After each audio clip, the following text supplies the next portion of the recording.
Hello, welcome back. It's been a while, haven't made any videos, and honestly didn't really plan on making any videos because I do enjoy making and kind of miss making the build videos, but since our build is complete, I don't really see myself making flying videos. But the build is complete other than paint job, and we've been pretty much squawk free, but I think it's worth talking about the hub issue. So what had happened, and thank you Steve from Clear Direct who really brought this to light. He's had some issues with the Whirlwind hub that holds the propeller on cracking. So I've been diligently checking. Ours was fine, of course, until I checked closely. With this going on, so RANS released Operation Alert 196, originally on March 21st, and then a revision on March 27th, which is 2025. We're in April 2025 now. And it kind of talks about, pretty detailed on what's happening and when to inspect it and when to ground your aircraft and when not to. So some of the extreme cases you can see here is the entire corner of the hub cracked off. I'll show you what I found. I'm gonna try and move slower so some viewers don't get motion sick. This one's for you, Mike. All right, so this is the hub we took out. This is our original hub, and close your eyes. We are hub number 1462. Is written on here somewhere. Yeah, I think it's right there. 1462. The revision, the new style hub was 1712 serial number, and the changes, the way you can tell what hub you have is these are 3/8 bolts. All of them are 3/8 bolts, but on the newer style upgraded hub, these were upgraded to 7/16 bolts, and I'll show you those in a second. But what I want to show you now is these markings here. So mostly on the trailing edge, this would be the leading edge, but the trailing edge, you can tell they were touching. And grab a tripod. All right, so I'm gonna put some light on it. It is, I don't know if you can see in the camera, it's kind of hard to see, but you got to look really close. And we do have a hairline crack starting there. I don't know if this light's any better. Yeah, you can kind of see that line there. So again, I checked it so many times, and then when I really looked closely, I saw that hairline crack. And you can also see on the inside where this corrosion sets in. I think it's because when these are clamped down to the proper torque value, these are bottoming out. The new hubs milled off a little bit more space, and I'll show you that in a minute. And you can tell, like I said, by that corrosion, I think it's kind of compressing and cracking the anodizing or whatever. And yeah, this one not so much. But anyway, that's the issue. So the hubs, when tightened to the recommended 26 foot-pounds or 312 inch-pounds on the 3/8 bolts, they bottom out here and cause unnecessary stress. You can also imagine that if you're bottoming out on this side, you're not actually putting the proper tension on it. So you can tell the prop, you know, was sitting in there. It's all good. But anyway, issues. So moving on to the hardware. Sorry, maybe this will be a boring video except for those that are interested in the hub issue, but I labeled all the hardware. All our hardware looks good. This one, you know, it's got some carbon fiber dust on it, and I'll talk about the backing plate in a minute. None of ours was broken. Others had broken or stripped or seized hardware in it. The blades themselves, you know, look good too. So let's move on to the new hub. All right, so this is the new hub. Looks very similar, except that it looks very gold. It's a Trump special. And these are the new bolts that go on the outside. The 3/8 bolts on the original hub are obviously a little bit smaller, and these are bigger, new style. Hope I have the heading for that. Was that a triple Torx? Alright. Then I took some preliminary measurements and just kind of roughly checked this. So that's 3 1/8 times closer to 3 inches there. So that means you got probably about a 1/16 gap on either side once the blades are in. Then this guy here, they told you to sand off the paint, and I was kind of confused because to me this is gel coat. Paint and gel coat are two different things, but I confirmed several times with John Popel that this is what they call paint. Originally I did not sand the back of this, so there was these high spots from the carbon fiber resin, so I did flatten that out as well. I think they recommended 220 or equivalent sandpaper, so I used a little pneumatic DA. I actually put a wooden ring around here just to keep it clean, and I ran the DA in there nice and even on both sides. And then I went from, I think, 180 grit to like 320. So you can feel it took out, you know, quite a bit. And when we took it off originally, this was quite messy. If I can find the picture, I'll insert it.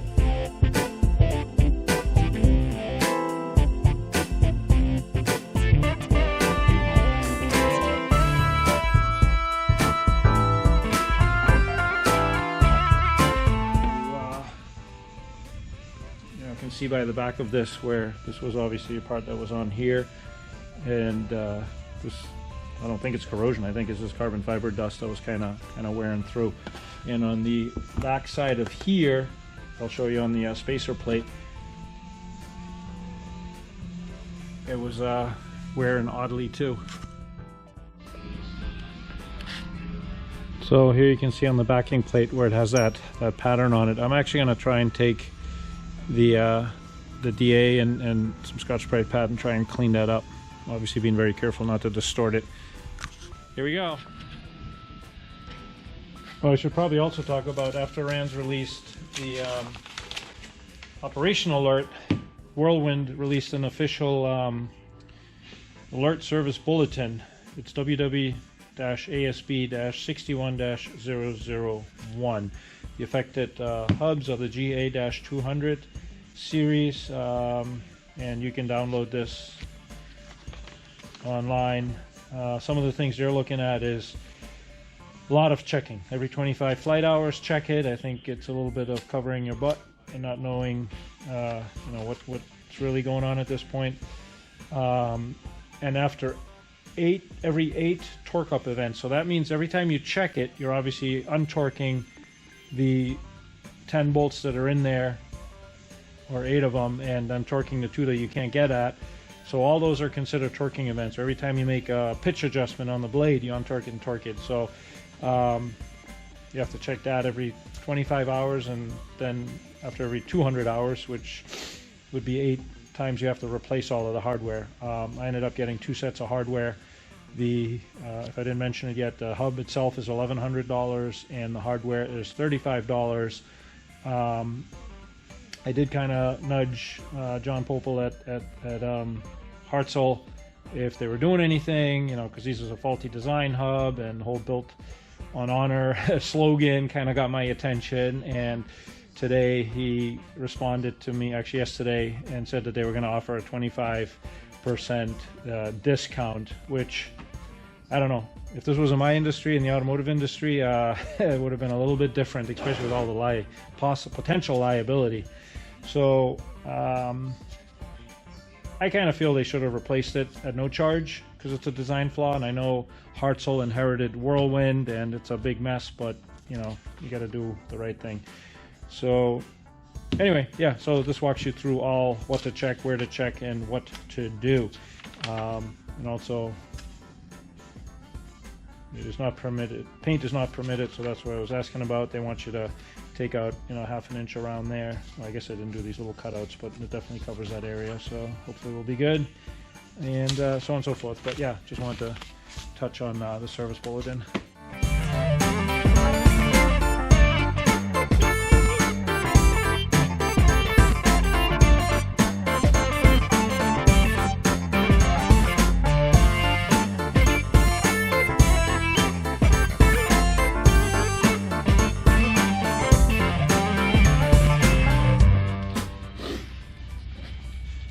guess one thing worth talking about is this whole carbon fiber on aluminum thing, which again, all of this, I'm a first-time builder. I'm just kind of going through my experiences here. This is not any kind of advice or suggestions.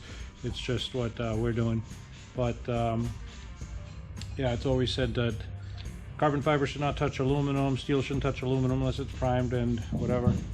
But this is obviously going on there, and you can see like where this ate through. I guess at this point I'm just trying to get the high spots off, you know, to make it look clean and start fresh, so to say. And the DA sander didn't work well, but Scotch Brite pad that made short business of it, and I couldn't get in here, so I'm just doing that by hand. But a lot of people are talking about making a aluminum back plate for two reasons. A, the carbon fiber can't compress when you're tightening this down, and I think aluminum on aluminum makes a lot of sense. So we'll see how that works out.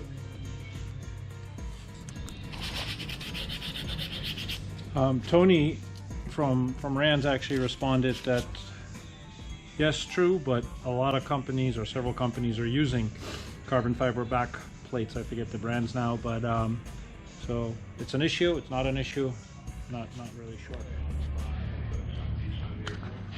Alright, that's about as clean as I can get it. I wiped it down with some rubbing alcohol, dug out the good old instructions, and time for some reassembly.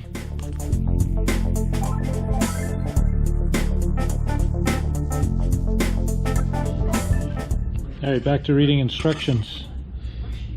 The aft hub half, make sure it fits, and then use Loctite for the 816 hub. That has flat hot washers.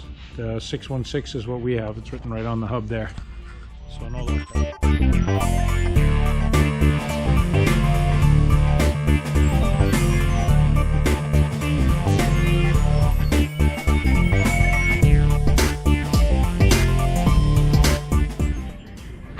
Sasha had to sacrifice her bed just in case I drop one. Alright, I got those on without dropping them, so that's good. And now I got to go through the whole pitch thing. I did put a mark, so hopefully it won't take too long. And you can definitely see, I know it's going to tighten, I haven't torqued them yet, but it is a gap in there. So there should be good tension on this. So pretty excited.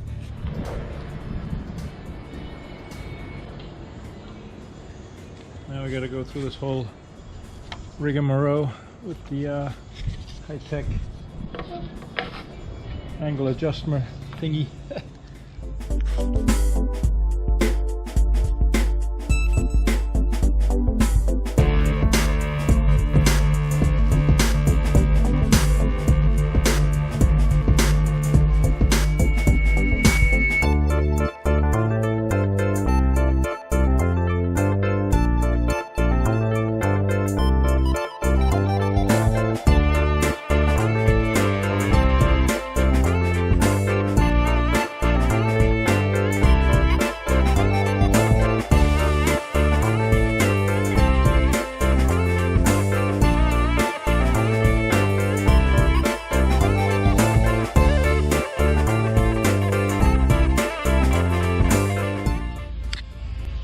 Alright, after lots of back and forth, torquing and lining up and torquing and lining up, and I paid a ton of attention to making sure this gap is somewhat even. But while trying to align this blade, that blade, while flipping it, while loosening it so you can turn it and getting the angle right, yeah, it's a lot of back and forth. Not the easiest way to do it. I have never done it any other way. This is all I know.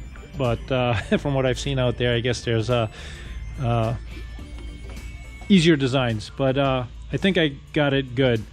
So these outer bolts are 40 foot-pounds, the 7/16 bolts. Then these 3/8 bolts are 26 foot-pounds, and the two on the inside are 26 foot-pounds. And I literally went around in that pattern over and over again to get it to that point. This gap here, when I first started without these tightened, was 1/16 on either end. and that tightened up significantly. This is a 20 thousandths feeler gauge, and that fits around, so nothing is touching. So I think we'll be good.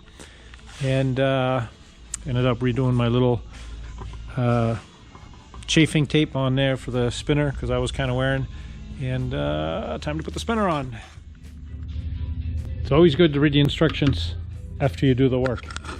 So I was just kind of going through all of this, and then it said run the engine for 5 minutes at 50% RPM and recheck all mounting and clamping bolt torque. So I guess I got to do that. The blade angles should be within 0.3 degrees of each other. Ours are closer than that. I guess I spent a little extra time doing that. And somewhere in here it also said the washers can be, meaning the Nordlock washers, can be used up to 6, and can be reused. Lock washers click loudly when loosened and can be reused up to 6 times. If I read that the first time, it never sunk in and told us 8 times on the new service bulletin came out. But anyway, I have these left over. They sent them to me. These would be like the ones that, you know, get replaced by the 7/16 bolts, so I'm not really sure. But I'm gonna take that spinner off and run it for 5 minutes. So this brings me actually to the original question again. Run the engine for 5 minutes at 50% RPM and recheck all mounting and clamping bolt torques. Well, there's 2 mounting bolts that are inside the hub, you know, which means you got to take everything apart, take the blades off. Are we supposed to check those as well?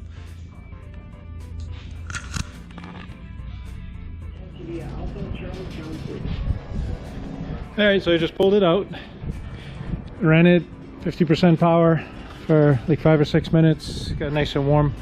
Gonna pull this up, off, check the torque, and maybe if the winds die down, go for a flight. So these inner bolts, these ones did take just a tad bit, maybe, I don't know, like a 1/16 to an 1/8 of a turn. These outside ones are tight as can be.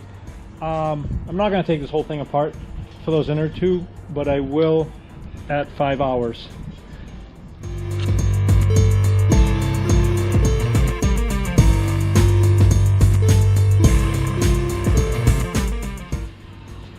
Alright, we'll end the video there. Everything went well on our end. Seems to be running nice and smooth. Happy with how everything went. Not real happy that we had to pay for a new hub after a faulty design. I know there's a lot of negativity going on in the Facebook builders group, RANS builders group. Yeah, I'm not sure where they're going to end up or what they're going to end up doing, but it is what it is. We got our plane airworthy again, and yeah. Hopefully this will help someone. All right, thank you for watching. See ya.